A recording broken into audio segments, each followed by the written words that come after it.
4 দিনের সফরে বুধবার ভোরে জাপান যাচ্ছেন প্রধান উপদেষ্টা অধ্যাপক ডক্টর মোহাম্মদ ইউনূস।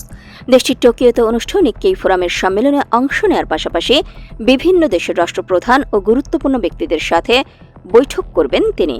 তার এই সফরে 7টি চুক্তি ও সমঝোতা স্মারক সই করার কথা রয়েছে।